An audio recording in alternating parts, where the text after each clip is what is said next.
प्रायोजक छे आशीर्वाद जॉइंट रिप्लेसमेंट सेंटर डीसा डॉक्टर मेहुल मोर।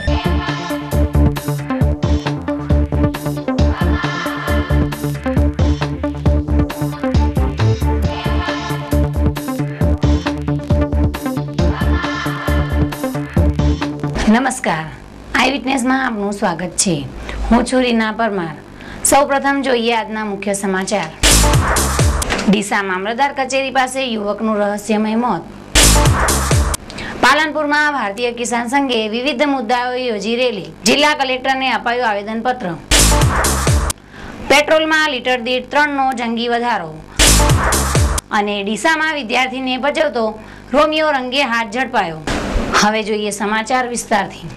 ડીસા મામલતદાર કચેરી પાસે કમ્પાઉન્ડ વેલને અડીને આવેલ ગટરમાં વહેલી સવારે એક યુવકનું મૃત હાલતમાં મળી આવ્યો હતો।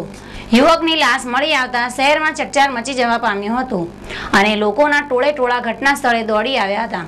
આ ઘટનાની જાણ થતાં ડીસા શહેર police head constable Lalabhai Hirabhai એ ઘટના સ્થળે આવી લાશનો કબજો સંભાળ્યો હતો અને મૃતકને પીએમ અર્થે ડીસાની સરકારી હોસ્પિટલમાં લઈ જવાયો હતો। શહેર પોલીસની પ્રાથમિક તપાસમાં મૃતક ડીસાની સુંદરમ સોસાયટી ખાતે રહેતા શૈલેષભાઈ વર્ધીચંદભાઈ ઠક્કર હોવાનું બહાર આવ્યું હતું। મૃતક શૈલેષભાઈ ઠક્કર શેરબજારના અગ્રણી વેપારી હતા, જેઓ તેમના સ્કૂટર નંબર GJ8H498 પર ઘરેથી રાત્રે નીકળ્યા હતા। જે બાદ આજે વહેલી સવારે 9:30 કલાકે આસપાસ તેમની લાશ મામલતદાર કચેરી કમ્પાઉન્ડ વોલ પાસે આવેલ ગટરમાંથી શંકાસ્પદ હાલતમાં મળી આવી હતી। નવાઈની વાત વચ્ચે ગત રાત્રિએ પોલીસને મૃતકનું મોટરસાયકલ બિનવારીસ હાલતમાં મામલતદાર કચેરી પાસેથી મળી આવ્યું હતું, જેને પોલીસે કબજે લીધું હતું। આ મોટરસાયકલ હેમખેમ હતું। મૃતકનું મોત શંકાસ્પદ છે। શહેર પોલીસે મૃતકની પત્ની વનિતાબેન શૈલેષભાઈ ઠક્કરની જાહેરાતને આધારે અકસ્માતે મોત નોંધ નંબર 20 થી એન્ટ્રી કરી CRPC કલમ 174 મુજબ આ મામલાની તપાસ હાથ ધરી છે। આ મૃતકના મોતના શંકાના કારણો જોતા ઘટના સ્થળ પાસે અકસ્માત થયો હોવાનો પ્રથમ દર્શનીય પુરાવા દેખાયા નથી। ગટર લાઇનમાંથી જે જગ્યાએથી લાશ મળેલ છે તેની આગળ જ ઈંટોનો થપ્પો છે, જે ક્ષતિગ્રસ્ત થયેલ નથી।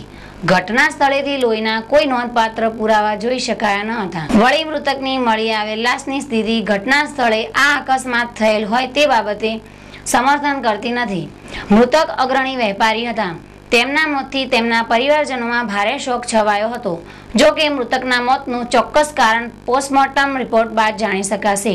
આ મામલાની વધુ તપાસ ડીસા શહેર police station head constable Lalabhai ચલાવી રહ્યા છે। ડીસા શહેરમાં દિન પ્રતિદિન રખડતી ગાયોનો ત્રાસ શેરદર્દ સમાન બની ગયો છે, ત્યારે આ અંગેનો અહેવાલ દૈનિક સમાચાર પત્રમાં પ્રસિદ્ધ થતાં જ નગરપાલિકા દ્વારા શહેરમાં રખડતી ગાયોને બાંધી દેવા પશુ માલિકોને ગઈકાલથી 24 કલાકની મહેતલ અપાયા બાદ પોલીસ બંદોબસ્ત સાથે રખડતી ગાયોને પાંજરે પુરાવાની ઝુંબેશ હાથ ધરવાનો નિર્ણય લેવામાં આવ્યો છે।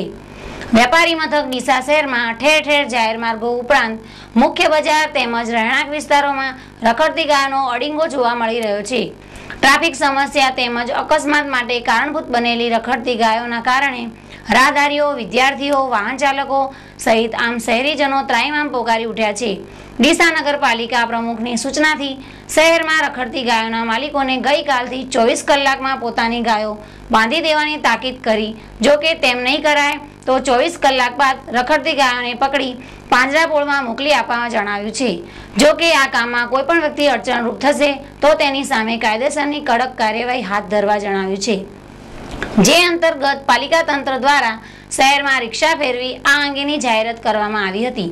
આ બાબતે પાલિકા કર્મચારી મનોજભાઈ પટેલે જણાવ્યું હતું કે પ્રમુખની સૂચનાથી શહેરમાં રિક્ષા ફેરવી રખડતી ગાયોના માલિકોને 24 કલાકની મહેતલ અપાઈ છે। 24 કલાક બાદ પાલિકા તંત્ર દ્વારા પોલીસ બંદોબસ્ત સાથે રાખી શહેરમાં રખડતી ગાયોને પકડવાની ઝુંબેશ હાથ ધરવામાં આવશે। ડીસા શહેર પોલીસે 1 માસ અગાઉ થયેલ લૂંટના 4 આરોપી ઝડપ્યા। ડીસા શહેર પોલીસે 1 માસ અગાઉ થયેલી લૂંટ કેસના 4 આરોપી પકડી પાડ્યા છે।